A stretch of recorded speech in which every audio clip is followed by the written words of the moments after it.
அவன் உடம்பில் உள்ள ரத்தம் அனைத்தும் தாறுமாறாக அங்கும் இங்கும் ஓடி ஒரு சேர ஒரே இடத்தில் வந்து நிற்க ஆரம்பித்தது. மீண்டும் அந்த இயற்கையின் நறுமணத்தை உணர ஆரம்பிக்க அவனது மனது அழகிய அந்த நந்தவனம் போன்ற இயற்கை பகுதியில் இருப்பதைப் போல உணர்ந்தான். அதே சமயம் இங்கே எல்லார் முன்னிலையிலும் அவனது கைகள் சிறிது நடுங்கவும் ஆரம்பித்தது. இதை கவனித்த ரவீந்திரன், ஹேமந்த் என அனைவரும் சிரிக்கத் தொடங்கினர். ராஜேந்திரன் மற்றும் லிசாவிற்கு மிகவும் பதட்டமாக இருந்தது. விக்ரம் அவரது நரம்புகளில் அழுத்தம் கொடுக்க அந்த ஸ்லோ பாய்சன் அவர் உடலெங்கும் பரவியிருப்பதை தன் பவர் மூலம் அவனால் மிக எளிமையாக உணர முடிந்தது. அவனாலேயே இந்த சக்தியை நம்ப முடியவில்லை. அதன் பின் தன் விளையாட்டுத்தனத்தை விட்டுவிட்டு மிகவும் உன்னிப்பாக நாடி துடிப்பை கவனிக்க ஆரம்பித்தான். இந்த ரோஹித் மற்றும் இந்த ட்ரீட்மெண்ட்டை இப்படியே கண்டினியூ பண்ணியிருந்தா ஒரு வாரத்தில் இவர் கியூர் ஆகியிருக்க மாட்டாரு, இறந்து போயிருப்பாரு என்று சொல்ல அதை கேட்ட அங்கிருந்த அனைவரது முகத்திலும் பதட்டம் பரவி கண்கள் அகல விரிந்தது.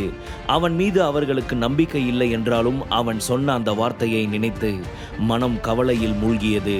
ஆனால் ரோஹித் மிகவும் கோபமாக அவனிடம், அப்படியா, சரி நீ உன்னோட ட்ரீட்மெண்ட்டை ஸ்டார்ட் பண்ணு, அவரை அப்படி என்னதான் பண்ணி கியூர் பண்றேன்னு நானும் பார்க்கறேன் என்று திமிராக சொல்லிவிட்டு அவனை முறைத்து பார்த்தவாறு நிற்க மெதுவாக ராஜாராம் கைகளை தனது கை மேல் வைத்தவன் மேலிருந்து கீழ் வரை நீவி விட்டான். அதன் பின் ஒரு முறை கீழிருந்து மேல் வரை நீவி விட்டான். இப்படியே 4-5 முறை அவன் செய்து முடிக்க அவர் உடலில் ஏற்பட்ட சீரான இரத்த ஓட்டத்தின் மாற்றத்தை அவனால் உணர முடிந்தது. மெதுவாக அவரது கையை பெட்டின் மேல் வைத்தவன் ராஜேந்திரன் அருகில் வந்து, இப்போ உங்க அப்பாவுக்கு கியூர் ஆகிடும், இன்னும் கொஞ்ச நேரத்தில் கண்ணு முழிச்சிருவாரு என்று சொல்லிவிட்டு அங்கிருந்து வெளியே கிளம்பி போக போன சமயம் ரோஹித் சிரித்து கொண்டே, டேய், எங்களெல்லாம் பார்த்தா உனக்கு காமெடியா இருக்குதா? நீ பேசாம வந்து நாடி துடிப்பை மட்டும் பார்த்துட்டு ஏதோ மேலையும் கீழையும் இழுத்து விட்டுட்டு சரியாச்சுன்னு சொல்லிட்டு போயிட்டே இருக்க. அப்போ லண்டன் போய் MBBS முடிச்சுட்டு எக்ஸ்ட்ரா கோர்ஸ் வேற முடிச்சுட்டு இங்க வந்து நின்று ட்ரீட்மெண்ட் பார்க்குற நான் உனக்கு பொய்யா போயிட்டேனா? இதிலேயே தெரியுதுடா நீ எந்த அளவுக்கு ஃப்ராடுத்தனம் பண்றவன்னு என்று சொன்ன ஹேமந்த் ரவீந்திரன் பக்கம் திரும்பி, இங்க பாருங்க, உங்க பையன் மகேந்திரனும் அந்த தினேஷும் சொன்னதுல எந்த தப்பும் இல்லை. இவன் சரியான லோக்கல் மட்டும் கிடையாது, பக்காவா பிளான் போட்டு திருடுற ஃப்ராடும் தான். இவனை சும்மா விடாதீங்க, போலீஸ் கிட்ட பிடிச்சு கொடுங்க என்று அவன் ரவீந்திரனிடம் கோபமாக சொல்லி கொண்டிருந்த சமயம் திடீரென ஒரு முதியவர் இரும்புவது போல் சத்தம் கேட்டது. சத்தம் வந்த பக்கம் அனைவரும் திரும்பி பார்க்க இத்தனை நாள் கோமாவில் உயிருக்கு போராடி மிகவும் சீரியஸாக இருந்த ராஜாராம் தான் தட்டு தடுமாறி மெதுவாக தனது கண்களை முழித்து பார்த்தார். டே விக்ரம, நமக்கு ரொம்ப பெரிய ஜாக்பாட் அடிச்சிருக்குடா. நீ நினைச்சது மாதிரி இந்த பெண்டன் கிரீன் பவர் மூலமா ராஜாராம் தாத்தாவை எப்படி கியூர் பண்றது அப்படின்றதுக்கான ட்ரீட்மெண்ட் மூளைக்குள்ள தெரிய ஆரம்பிச்சது. இப்போ உடனே நம்ம இங்கிருந்து கிளம்பணும், அதான் ராஜாராம் தாத்தா சரியாகிட்டார்ல என்று தனக்குத்தானே அவன் பேசிக் கொண்டிருந்த சமயம் வேகமாக ராஜாராம் அருகில் ஓடி வந்த லிசா, தாத்தா நீங்க சரியாயிட்டீங்களா? உங்களுக்கு எந்த பிரச்சனையும் இல்லை தானே என்று கேட்க, நான் நல்லா இருக்கேன் லிசா கண்ணு, ஒன்னும் இல்லை, நான் சரியாயிட்டேன் என்று தட்டு தடுமாறி மூச்சு வாங்கியவாறு சிரித்து கொண்டே சொன்னவர் அங்கிருந்த அனைவரையுமே ஒரு பார்வை பார்த்தார். அதன் பின் லிசாவிடம், ஆமா, என்ன கியூர் பண்ண டாக்டர் யாரு? அப்பா, உங்களுக்கு ட்ரீட்மெண்ட் பார்த்த டாக்டர் இவர்தான், டாக்டர் ஹேமந்த். இவரோட ட்ரீட்மெண்டால தான் நீங்க குணமாகி இருக்கீங்க என்று பெருமையாக சொன்னான் ரவீந்திரன். கோபமாக அவள் அவர்கள் இருவரின் பக்கமும் திரும்பி, தாத்தாவை சரி பண்ணது என்னோட ஸ்பெஷல் கெஸ்ட் விக்ரம் தான். விக்ரமோட ட்ரீட்மெண்ட்டால தான் தாத்தா கியூர் ஆனாங்க. அது உங்களுக்கும் நல்லா தெரியும், இங்க எல்லாருக்குமே நல்லா தெரியும். ஆனா விக்ரமோட ட்ரீட்மெண்ட்டை வச்சு நீங்க பேர் வாங்கலான்னு பாக்குறீங்களா என்று கேட்டவள் ராஜாராம் பக்கம் திரும்பி, தாத்தா இவங்க சொல்றது எல்லாமே சுத்த போய், நம்பாதீங்க, என் பக்கத்துல நிக்கிற விக்ரம் தான் உங்களை கியூர் பண்ணது என்று மிக தீவிரமாக சொன்னாள். உடனே ராஜேந்திரனும் அவளுடன் சேர்ந்து கொண்டு, ஆமாப்பா, லிசா சொல்றது உண்மைதான், விக்ரம் தான் உங்களை கியூர் பண்ணது என்று அவரும் சொல்ல விக்ரம் பக்கம் திரும்பிய ராஜாராம் அவனை மேலிருந்து கீழ் வரை பார்த்துவிட்டு மனதிற்குள் ஏதோ யோசித்தவாறு தன் புருவங்களை சுருக்கி விக்ரமை சந்தேகத்துடன் பார்த்தவர், இவ்வளவு சின்ன வயசுல இவருக்கு இந்த அளவுக்கு மருத்துவ திறமை இருக்குதா?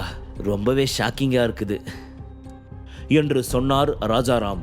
நிலைமை தன் கைமீறி போவதை உணர்ந்த ரவீந்திரன், அண்ணா என்னன்னா நீங்களுமா நம்ம அப்பா குணமானதுக்கு இந்த லோக்கல் தான் காரணம்னு நினைச்சிட்டு இருக்கீங்க? நீங்க சரியான புல்ஷிட்னா.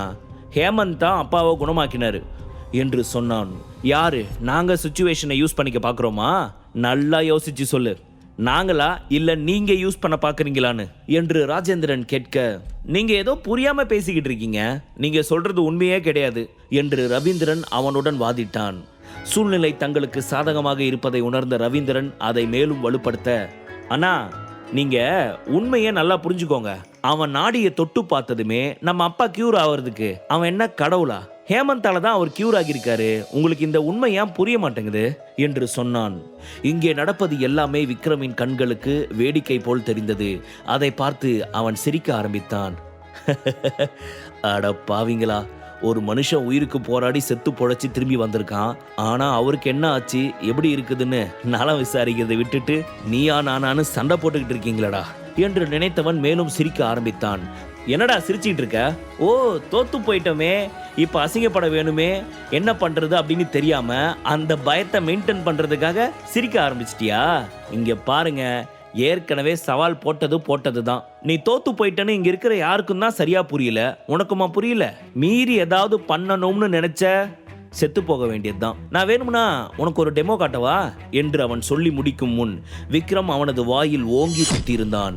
இதை சிறிதும் எதிர்பார்க்காத ரவீந்திரன், ஏண்டா உனக்கு எவ்வளவு தைரியம் இருந்துச்சுன்னா என்னோட வீட்டுக்கு வந்து இங்க இருக்க என் வீட்டு ஆளுங்க முன்னாடியே நீ என்னையே அடிப்ப என்று அவன் சொல்லிக் கொண்டிருக்கும் பொழுதே அவனது உதட்டில் இருந்து ரத்தம் வடிய ஆரம்பித்தது. உன்னை என்ன பண்றேன் பாருடா என்று சொல்லிக்கொண்டே தன் கர்ச்சிப்பால் தனது உதட்டில் வழிந்த ரத்தத்தை துடைக்க ஆரம்பித்தார். ஃபர்ஸ்ட் உன் உதட்டில் வர ரத்தத்துக்கு உன் பக்கத்துல நிக்கிற உன்னோட லண்டன் ரிட்டன் டாக்டர் அவர்கிட்ட ட்ரீட்மெண்ட் எடுத்துக்கோ. அட்லீஸ்ட் அந்த ட்ரீட்மெண்ட் ஆச்சும் சக்சஸ் ஆகட்டும். அதுக்கப்புறம் கொஞ்சம் ரிலாக்ஸா உட்காந்துட்டு என்கிட்ட மோதலாமா வேணாமான்னு யோசி. என்கிட்ட வாங்கின ஒரு அடியிலேயே உனக்கு தெரிஞ்சிருக்கணும் என்னோட மோதலாமா வேணாமான்னு. மீறி என் கூட மோதுனா அது எந்த அளவுக்கு ஆபத்தானதுன்னு நீ அதை பத்தி யோசிக்காம இவ்வளவு தைரியமா பேசுறியாடா? என்கிட்ட அடி வாங்கியும் உனக்கு வாய் பேசணும்னு தோணுதே. உண்மையாவே உனக்குள்ள இருக்கிற தைரியம் ரொம்ப ஜாஸ்தி. அதை கண்டு நான் வியக்கிறேன் என்று கிண்டலாக சொன்னான் விக்ரம். அதை கண்டு கோவத்தோடு அவன் அருகில் வந்த ஹேமந்த், மிஸ்டர், சவால்ல தோத்துட்டேன்னு உண்மையை ஒத்துக்கிறத விட்டுட்டு உன் மேல இருக்கிற தப்பை எடுத்து சொன்ன ரவீந்திரன் சாரவே போட்டு அடிக்கிறியா? உனக்கு எவ்வளவு தைரியம் இருக்கணும்? இவங்க எவ்வளவு பெரிய ஃபேமிலின்னு உனக்கு தெரியாதா? உன்னுடைய லோக்கல் சீன் எல்லாம் இங்க எதுவுமே வேலைக்காகாது. மரியாதையா நீ சவால்ல தோத்துட்டேன்னு என்னோட காலில் விழுந்து சலாம் போட்டுட்டு ரவீந்திரன் சாரை அடிச்சது தப்புன்னு அவர் காலில் விழுந்து மன்னிப்பு கேட்டுட்டு இங்கிருந்து ஓடி போயிடு என்று ஹேமந்த் அவன் முன் வந்து நின்று விரல் நீட்டி அவனை மிரட்ட அந்த விரலை மடக்கி பிடித்து, ஃபாரின் போய் படிச்ச படிப்பை இங்க எல்லாரும் முன்னாடியும் எக்ஸிக்யூட் பண்ணுடான்னு சொன்னா வாய் ரொம்ப ஓவரா அடிச்சிட்டு இருக்க உன்னை என்று அவனது வயிற்றில் ஓங்கி குத்தினான் விக்ரம். வலி தாங்க முடியாமல் வயிற்றை பிடித்தவாறு சுருண்டு கீழே விழுந்தான் ஹேமந்த். அதே சமயம் ராஜேந்திரனும் லிசாவும் எதையும் தடுக்க மனமில்லாது அப்படியே வேடிக்கை பார்க்க ஆரம்பித்தனர். இவங்களுக்கெல்லாம் இதுவும் வேணும் இன்னும் வேணும்.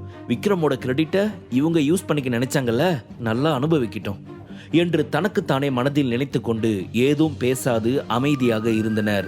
ஆனால் இதையெல்லாம் பார்த்த ராஜாராம் கோபமாக, டேய், உனக்கு எவ்வளவு தைரியம் இருந்துச்சுன்னா யா முன்னாடியே என்னோட பையனை போட்டு அடிப்ப என்று மூச்சு வாங்கியவாறு கோபமாக கேட்க விக்ரம் திரும்பி பார்த்து அவரை முறைத்தான். அவனது பார்வை ராஜாராம் பூபதியை பயமுறுத்தியது. முழு கதையையும் கேட்டு மகிழ பாக்கெட் FM ஆப்பை டவுன்லோட் செய்யுங்கள். லிங்க் டிஸ்கிரிப்ஷனில் கொடுக்கப்பட்டுள்ளது.